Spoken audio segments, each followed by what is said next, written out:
nous allons maintenant recevoir Karine Dubourg, directrice adjointe de l'Institut du thermalisme, qui remplace au pied levé le professeur Céline Ohaillon, qui a dû s'absenter pour des raisons de santé. Et donc Madame Dubourg va nous remettre le thermalisme, le paysage du thermalisme en fait dans le contexte français. Juste après, on finira avec le thermalisme au Japon. Voilà.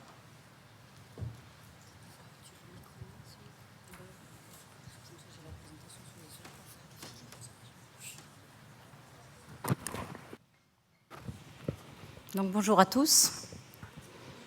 Donc, dans un premier temps, je tiens à remercier le docteur Guillaume Baruc de nous avoir accueillis aujourd'hui à son congrès Mère et Santé, et surtout d'avoir accueilli nos étudiants qui ont pu découvrir un panel de conférences très intéressant et relatif à leur domaine de compétences. Alors, ma présentation comportera deux parties. Une première partie concernera la présentation de notre structure universitaire, l'Institut du thermalisme. Et dans un deuxième temps, j'aborderai le thermalisme à proprement parler, le thermalisme français, et également sa structuration de recherche au niveau national. Alors pour commencer, l'Institut du thermalisme est une structure appartenant à l'Université Bordeaux-Ségalen, une structure qui est délocalisée dans les Landes à Dax, et qui a été créé en mai 2000 à l'initiative du président du Conseil général des Landes, en l'occurrence M. Henri Emmanuelli, qui souhaitait qu'il y ait une université dans le domaine du thermalisme, et notamment dans les Landes, puisque nous sommes, je vous en parlerai tout à l'heure, le premier département français landais en termes de fréquentation thermale. Donc, cette structure universitaire a trois missions essentielles. Donc la formation, les activités de recherche appliquée. Quant à la recherche clinique, je vous en parlerai tout à l'heure, elle est organisée par une organisation syndicale au niveau national. Et nous avons également une mission de communication et de documentation. Alors concernant la formation, donc je vais rapidement balayer l'ensemble des formations que nous dispensons à l'Institut du thermalisme, sachant que ces formations peuvent tout à fait concerner le domaine de la thalassothérapie et le domaine du bien-être, du spa et tous les métiers relatifs à l'eau. Dans un premier temps, c'est la première licence professionnelle que nous avions développée tout au début de la vie de l'Institut, entre guillemets, s'intitule « Technologie et gestion des eaux de santé ». Donc en fait, l'objectif de cet enseignement, donc à un niveau licence professionnelle, donc L3 dans le système LMD européen, a pour but de former des cadres moyens dans la gestion des réseaux d'eau intérieurs des établissements de santé et également des établissements thermaux, des établissements de thalassothérapie, des EHPAD, des établissements médico-sociaux. Donc en fait, nos étudiants vont essentiellement travailler sur les problématiques de contamination des réseaux. Alors ça peut être les problématiques qui ont été évoquées cet après-midi, la problématique Legionella, la problématique Pseudomonas aeruginosa, les problématiques de germes de contamination fécale, également la gestion des bassins, des piscines, que ce soit des piscines en eau de mer, des piscines en eau minérale naturelle, des piscines municipales également. Ces étudiants sont également formés à la démarche qualité qui vient de vous être présentée par le bureau d'études William Thierry Conseil, puisqu'ils ont des enseignements sur l'Aquacert HACCP. Donc, leur secteur d'insertion professionnelle concerne bien évidemment tous les établissements dont je viens de vous parler. Également, nous recevons des étudiants en licence professionnelle. La licence s'intitule « Management des centres de remise en forme et de bien-être par l'eau ». Donc, en quelque sorte, nous formons des spa managers dans différents types d'établissements. Toujours pareil, les centres de thalassothérapie, les établissements thermaux, les établissements thermoludiques, les spas d'hôtel, les résidences de tourisme, les villages de vacances, les campings, etc. Avec un secteur d'insertion professionnelle qui est de plus en plus important dans ce type d'établissement. Plus récemment, nous avons ouvert en collaboration avec le lycée hôtelier de Biarritz, d'ailleurs, une licence professionnelle qui s'intitule « Santé, plaisir et bien-être par l'alimentation et la cuisine ». Alors ce matin, nous avons eu des présentations sur ce que pouvaient apporter les algues Donc tout de suite, avec mes collègues de l'Institut du thermalisme, nous avons pensé qu'il serait opportun que nos étudiants puissent, dans cette formation, pouvoir composer pour les établissements de thalassothérapie des plats un peu originaux à base de ces algues marines. Donc de la même façon, ces étudiants seront des futurs managers de structures de restauration collective, des structures de soins, et puis bien évidemment tous nos secteurs d'activité, la thalassothérapie, le thermalisme, etc. Donc là, je passerai très vite. On a parlé également dans la matinée des agents de soins. Alors nous avons un diplôme qui s'appelle Pratique des soins en hydrothérapie, qui se déroule en deux parties chez nous. Une première partie qui a été organisée par la profession thermale, qui est le CQP agent thermal. Et je crois qu'il existe dans le domaine de la thalassothérapie un CQP de soins d'hydrothérapie qui est enseigné à Tarbes. Mais nous, au niveau national, ce CQP a été créé pour répondre à une demande de certification et pour répondre à une qualité de la formation de tous ces types de personnel. La deuxième partie de cet enseignement concerne plus spécifiquement la thalassothérapie et le bien-être, puisque nos étudiants qui sortent avec ce diplôme d'hydrothérapie ont la possibilité, et souhaitent d'ailleurs, s'insérer dans le monde de la thalassothérapie et du bien-être et de la remise en forme. Plus modestement, nous avons un autre diplôme qui s'appelle Gestion Management des activités d'hydrothérapie, que nous ouvrons chaque année, mais avec un public beaucoup plus restreint, et qui a l'habitude de recevoir des étudiants qui viennent notamment de nos voisins de Bayonne, de l'IAE de Bayonne, qui souhaitent être des futurs dirigeants d'établissements d'hydrothérapie, et toujours les mêmes, la thalasso, le thermalisme.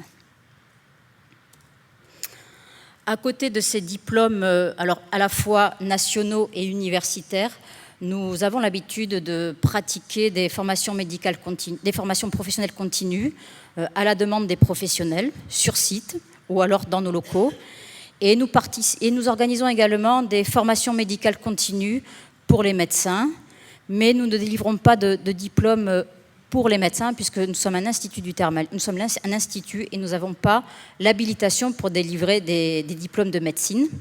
Sachant que dans le domaine du thermalisme, il existe un diplôme qui s'appelle la capacité d'hydrologie et de climatologie médicale.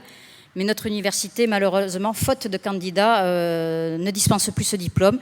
Heureusement, 5 universités françaises le délivrent encore. Alors, à côté de ces activités de formation, nous avons des activités de recherche et développement.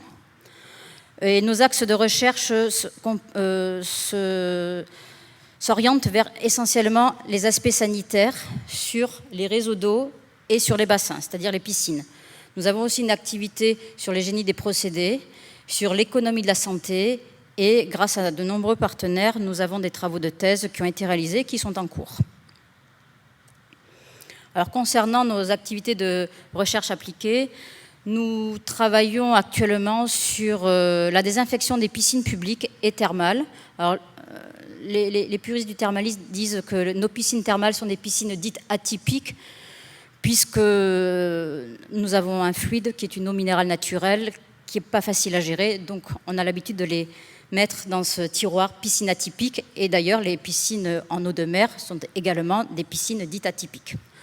Donc nous travaillons sur la chimie du brome et la chimie du chlore appliquée à cette désinfection des piscines, sachant que le brome, à l'heure actuelle, n'est pas un produit autorisé, si ce n'est dans les piscines privées.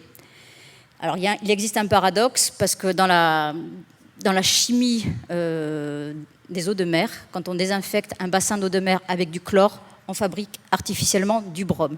Donc là, il y a un gros dilemme qui est en cours, et l'ANSES attend, si vous voulez, qu'un industriel dépose un dossier pour que le brome puisse être utilisé dans les piscines publiques. Donc ça, c'est un dossier qu'on a en cours depuis des années, mais pour l'instant, aucun industriel a souhaité faire appel à l'Institut du thermalisme pour que nous engagions une démarche d'homologation de ces types de produits. À l'heure actuelle, nous travaillons sur une autre problématique, toujours sur les piscines, et ça concerne l'hydrolicité des bassins associés à la problématique Staphylococcus aureus, puisque les piscines, on le voit, ont des problèmes de contamination bactérienne au Staphylococcus aureus. Donc on est en train de démontrer qu'effectivement, ces germes bactériens, pathogènes pour l'homme, ont des difficultés à être éliminés, mais plus l'hydrolicité du bassin sera bonne, et notamment en surface, mieux seront éliminés et éradiqués les Staphylococcus aureus. Et puis sur un dernier point, nous avons travaillé récemment et sur les conseils de l'ARS des Landes sur le vieillissement de l'eau minérale naturelle des piscines thermales pour effectivement encourager les exploitants à renouveler la quantité d'eau de façon importante dans leur bassin. Une autre thématique de recherche concerne les génies des procédés, donc je passerai très vite. Ça concerne un soin particulier en milieu thermal qui s'appelle le soin carbogazeux et qui est utilisé pour un soin de phlébologie. Donc c'est de l'eau minérale naturelle associée à du CO2. Donc je passerai très vite. Nous avons réalisé avec des partenaires 3 thèses de doctorat. Une avec l'Université de Pau et des Pays de l'Adour sur l'optimisation des procédés de fabrication des eaux mers et des sels à valeur ajoutée. Et cette application a été faite notamment avec Salis de Béarn. On a travaillé sur la caractérisation géomicrobiologique des aquifères thermaux du bassin aquitain. Et nous avons également travaillé sur la problématique légionnelle et autres opportunistes dans les réseaux d'eau minérale naturelle, sur un pilote que nous avons dans nos laboratoires. Alors très récemment, nous venons de débuter une thèse en collaboration avec l'IAE de Bayonne sur santé et ou bien-être, le management dans le secteur du thermalisme face aux mutations des tendances de consommation, approche client et partenariat privé-public. Alors c'est une étude très très intéressante et qui est financée par une collectivité territoriale, à savoir le Conseil général des Landes. Ça va nous permettre pour les prochaines années de prendre peut-être une orientation différente sur notre secteur d'activité. 2 mots sur la communication, la documentation et les RI. Donc nous avons un centre documentaire où effectivement nous pouvons trouver un certain nombre d'ouvrages et notamment il y a beaucoup de thèses dans le domaine de la thalassothérapie qui ont été réalisées. Alors on a parlé aussi ce matin ou cet après-midi, je ne me souviens plus, du professeur Dubarry. Donc tous les travaux de ce type-là sont disponibles dans notre centre documentaire. Je vais maintenant vous parler du thermalisme en France, donc la deuxième partie de mon intervention. Donc là, sur ce diaporama, vous pouvez voir la fontaine chaude à Dax, donc site emblématique de la ville. Et puis à côté, donc les soins en thermalisme qui, on va le voir, ressemblent beaucoup à ceux qui sont pratiqués dans le domaine de la thalassothérapie. Alors les chiffres clés du thermalisme en quelques mots. Donc on a sur notre territoire 74 eaux minérales naturelles qui sont embouteillées, environ 105 établissements thermaux en France sur 43 départements. Et puis à Dax, c'est un cas particulier puisque nous avons 12 établissements et un service hospitalier thermal. C'est le seul service hospitalier thermal au niveau national. En France, 12 orientations thérapeutiques reconnues par la Sécurité sociale, que je développerai un peu plus tard. Environ 520 000 curistes par an, donc 84% concernant l'indication rhumatologie et ORL. Malgré tout, 100 000 emplois générés par cette activité thermale, ce qui est énorme, et juste une toute partie des prestations de remboursement effectuées par l'assurance maladie, puisque ça représente seulement 0,14%, ce qui est vraiment pas beaucoup, avec un chiffre d'affaires d'1 milliard d'euros. Alors la carte de la France thermale se divise donc en 7 grandes régions. Donc, on va le voir sur la diapositive suivante. L'Aquitaine, l'Auvergne, Poitou-Charentes, la région PACA, Languedoc-Roussillon, Midi-Pyrénées, Rhône-Alpes. Première région thermale, l'Aquitaine quand même. Le premier département thermal, les Landes. Et la première ville thermale, Dax. Donc vous voyez sur cette carte on a une ligne Bordeaux-Nancy, et en dessous de la ligne Bordeaux-Nancy, nous avons l'ensemble des établissements thermaux français, sachant qu'ils sont localisés essentiellement dans les régions montagneuses ou à proximité. Alors avant de continuer, j'aurais aimé vous donner une définition d'une eau minérale naturelle, et je vous ai mis un médicament pour d'interrogation, donc après je vous en laisse la réflexion. Donc selon le décret de 89, une eau minérale, c'est une eau possédant un ensemble de caractéristiques qui sont de nature à lui apporter ses propriétés favorables à la santé. Alors ce qu'il faut savoir, c'est que l'Académie nationale de médecine a une commission thermalisme, où sont discutés régulièrement les agréments des eaux minérales naturelles quand il y a des demandes et différents dossiers relatifs aux bienfaits du thermalisme. Donc cette eau, elle va se distinguer des autres types d'eau par sa nature caractérisée par sa teneur en minéraux, parce que souvent les eaux minérales sont très riches en minéraux, très riches en oligo-éléments.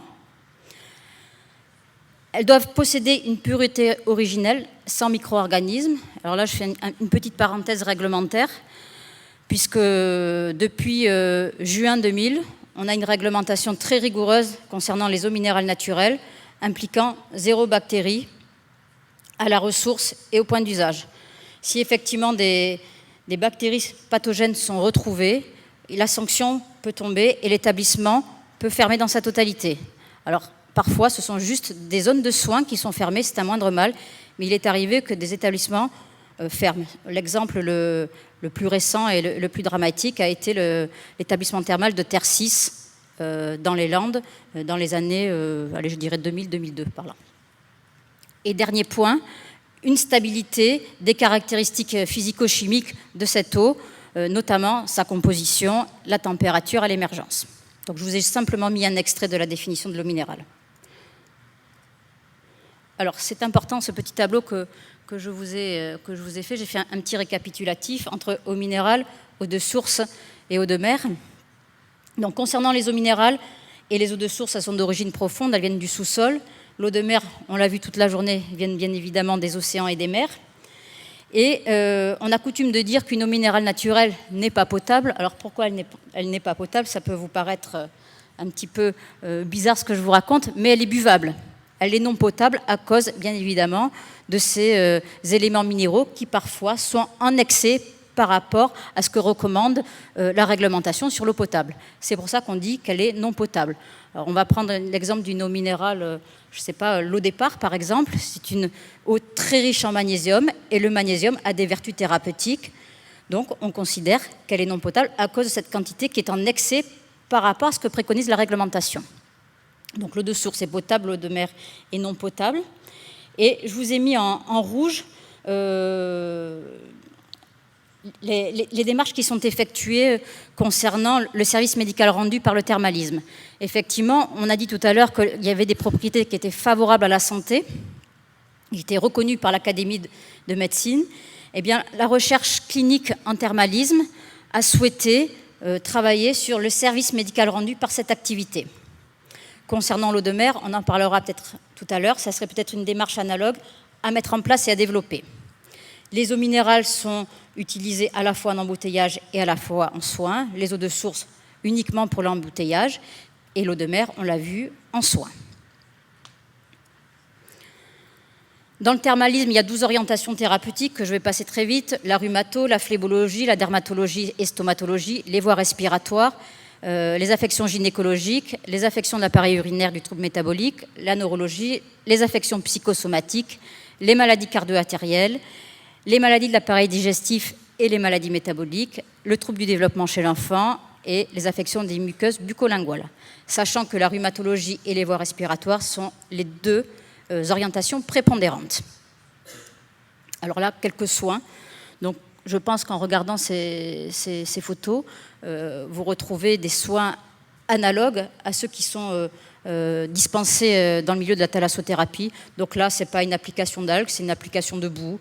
On a de la gymnastique en piscine, on a des douches sous affusion, on a des humages pour les affections ORL et différents types de bains, aérobains, hydromassage, etc. Donc le traitement thermal, fait référence à un forfait thermal pour chaque établissement et qui sont définis dans la Convention nationale du thermalisme.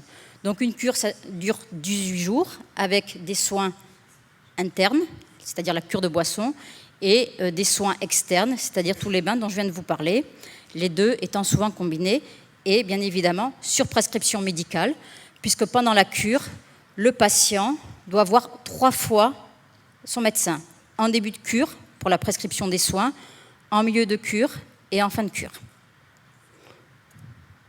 Donc 8 familles de soins, donc boissons, bains, douche, application de boue, soins de kiné, pratiques médicales, etc.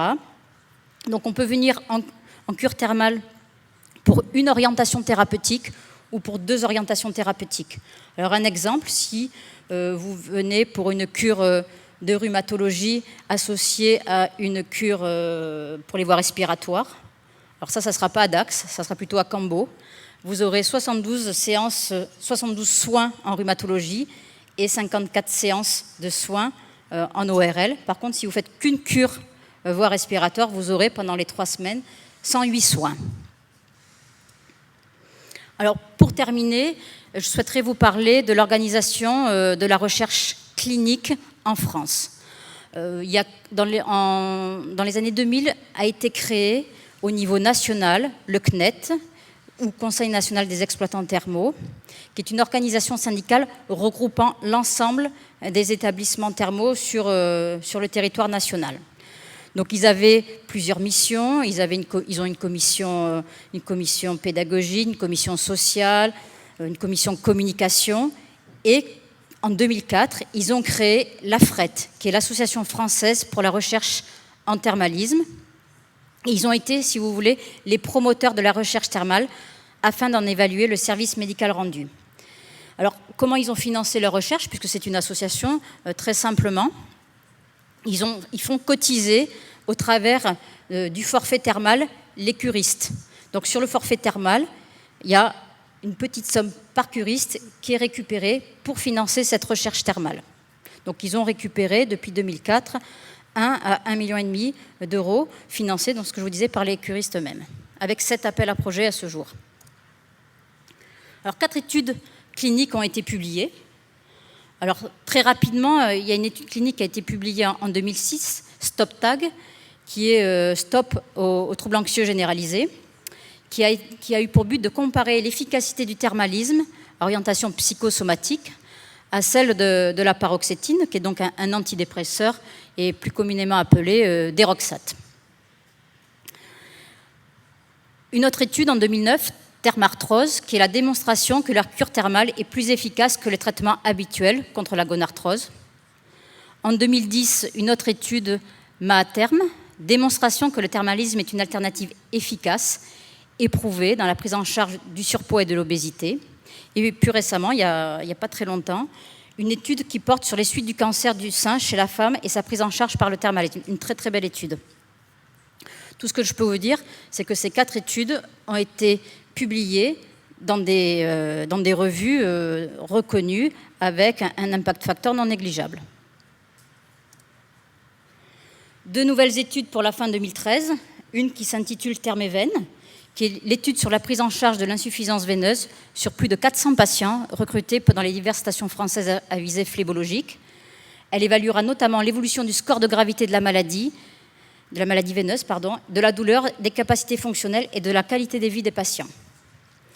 Rotatherm, qui est une étude qui porte sur le traitement des tendinopathies de la coiffe des rotateurs de l'épaule. Donc ça, c'est des études qui seront certainement publiées en 2014. Et puis, 5 études en cours. Donc, une étude BPCO, qui est un essai contrôlé randomisé sur 400 patients également, porteurs de bronchopneumopathie chronique obstructive. Une étude qui s'intitule ITILO, concernant les patients lombalgiques chroniques en arrêt de travail. L'étude MAPT, liée à la prévention du déclin cognitif, notamment la maladie d'Alzheimer. L'étude Psotherm, étude consacrée au psoriasis cutané. Et enfin, l'étude Spectre, qui est une étude sur le sevrage de l'addiction à la consommation médicamenteuse des benzodiazépines. Donc c'est de très beaux travaux et nous espérons qu'ils puissent arriver au bout des investigations. Alors, Le but de toutes ces études, c'est bien évidemment, comme je vous le disais tout à l'heure, de démontrer ce service médical rendu en thermalisme, puisque en 1999, la CNAM avait dit dans un de ses rapports qu'il fallait que le thermalisme puisse prouver qu'il était tout au moins plutôt en équivalent prix, équivalent. Non, je vais reprendre la phrase parce que là je me suis trompée. En fait, le but que souhaitait la CNAM, c'est qu'on démontre que le thermalisme ne coûte pas plus cher que les traitements classiques.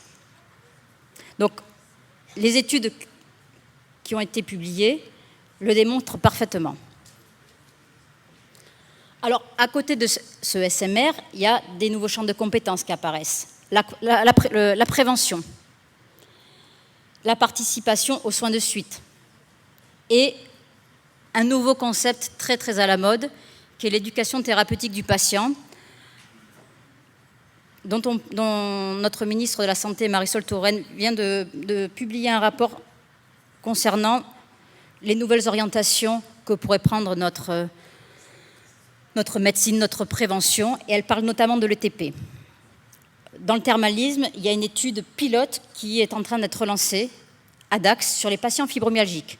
Donc on va évaluer la cure thermale versus cure thermale plus éducation thérapeutique du patient pour savoir s'il va y avoir ou pas une valeur ajoutée à ces patients qui font une cure thermale et qui suivent des ateliers d'éducation thérapeutique du patient. Alors en conclusion, qu'est-ce qu'on peut dire ? On peut dire que le thermalisme est un secteur d'activité qui a su se fédérer au niveau national avec la création du Conseil national des exploitants thermaux, avec la FRET. Au niveau aquitain, je ne vous en ai pas parlé, mais en 2009 a été créé un cluster thermal Aquiotherm qui fonctionne très bien et qui a su, sur le territoire aquitain, fédérer une profession avec des entrepreneurs, c'est-à-dire les établissements thermaux, l'université, les bureaux d'études, les organismes de formation. Donc, une fédération de l'activité. Et au niveau universitaire, la création de l'Institut du thermalisme. Alors, ce que je pourrais dire par rapport à tout ce qui a été dit aujourd'hui, c'est qu'une démarche analogue pour le secteur de la thalassothérapie pourrait être envisagée ou pourrait être associée à ce que nous faisons déjà. Merci pour votre attention.